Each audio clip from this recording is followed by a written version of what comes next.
को staffing pattern में सम्मिलित कर व्याख्याता के 6 पद एवं प्रयोगशाला सहायक का 1 पद स्वीकृत करने हेतु कार्यवाही प्रक्रियाधीन है। खंड 3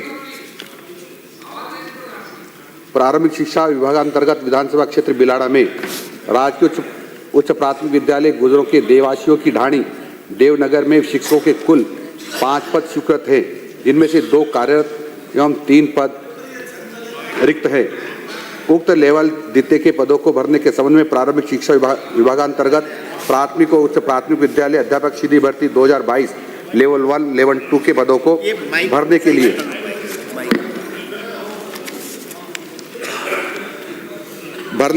लिए दिनांक 16/12/2022 को राजस्थान कर्मचारी चयन बोर्ड जयपुर द्वारा कुल 48,000 पदों पर विज्ञप्ति जारी की गई थी। उक्त भर्ती अंतर्गत वर्तमान में कुल विज्ञापित 48,000 पदों के विरुद्ध 45,895 पदों पर नियुक्ति हेतु जिला आवंटन किया जा चुका है। भर्ती एजेंसी राजस्थान कर्मचारी चयन बोर्ड जयपुर द्वारा शेष अभ्यर्थियों का चयन कर इस विभाग को अनुशंसा भिजवाए जाने के उपरांत नियुक्ति हेतु आगामी कार्यवाही संपादित की जाएगी। वर्तमान में भर्ती प्रक्रियाधीन है। माध्यमिक शिक्षा विभागांतर्गत प्रश्नोत्तर के खंड 1 में उल्लेखित तालिका में क्रम संख्या 1 व 2 के संबंध में राजकीय उच्च माध्यमिक विद्यालय पिचियाक तथा राजकीय उच्च माध्यमिक विद्यालय पालासनी को स्टाफिंग पैटर्न में सम्मिलित कर व्याख्याता के 6 पद एवं प्रयोगशाला सहायक का 1 पद स्वीकृत करने हेतु कार्यवाही प्रक्रियाधीन होने के कारण पदस्थापन संभव नहीं है। क्रम संख्या 3 से 6 तक के उल्लेखित महात्मा गांधी राजकीय विद्यालय में विज्ञान संकाय के आवश्यक प्राध्यापक संबंधित विज्ञान विषय के कुल 4 पद स्वीकृत किए जा चुके हैं, जिसमें से महात्मा गांधी राजकीय विद्यालय तिलस्वासनी में व्याख्याता जीव विज्ञान का पद पदस्थापन द्वारा भर दिया गया है।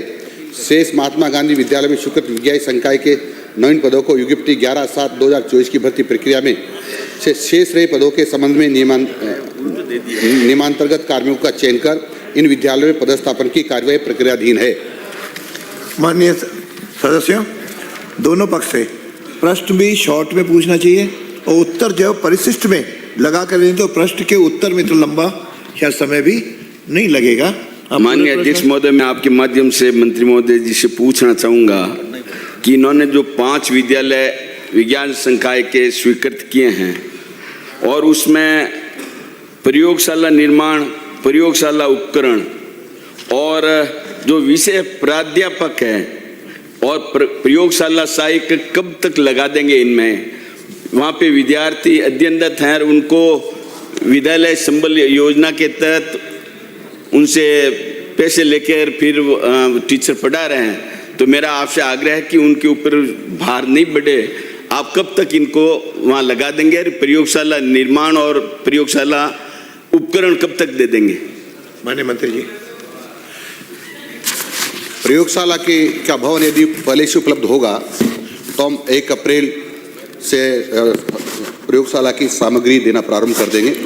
यदि भवन उपलब्ध नहीं होगा तो जो हमारा PAB है उसमें से जो पैसा आएगा उसमें से निर्माण के लिए स्वीकृति जारी कर देंगे तथा शेष पदों को हम शीघ्र भरेंगे।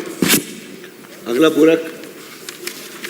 ने इस जवाब में मेरे को बताया था कि आप एक प्राथमिक विद्यालय से राजकीय उच्च प्राथमिक विद्यालय सैंक्शन किया और राजकीय उच्च प्राथमिक विद्यालय मेरे जो हैं विधानसभा में उसमें एक भी माध्यमिक में आपने क्रमोन्नत नहीं किया गया, तो मेरे वहाँ पे राजकीय उच्च प्राथमिक विद्यालय आदर्श नगरी, राजकीय उच्च प्राथमिक विद्यालय भैरूनगर, राजकीय उच्च प्राथमिक विद्यालय मुरकासनी, बांकलिया, जवासिया व अन्य नवसर्जित जो ग्राम पंचायतें हैं उनमें कब तक आप ये विद्यालय क्रमोन्नत कर देंगे? माननीय अध्यक्ष महोदय, क्रमोन्नत करने के नियम बने हुए हैं। मिडिल स्कूल है तो कक्षा 8 में कम से कम 30 छात्रों का नामांकन होना चाहिए। गांव की संख्या लगभग 1500 के आसपास होना चाहिए और 5 किलोमीटर की परिधि में कोई भी सीनियर सेकेंडरी स्कूल नहीं होना चाहिए। यदि इस कैटेगरी में आते होंगे तो जब नए विद्यालय खोले जाएंगे तब विचार किया जाएगा। अगला एक सेकंड। माननीय मंत्री जी ने बताया कि बिलाड़ा में जो है पदों की बात थी और आपने कहा कि हम स्टाफिंग पैटर्न में सम्मिलित करके इसको करेंगे। तो स्टाफिंग पैटर्न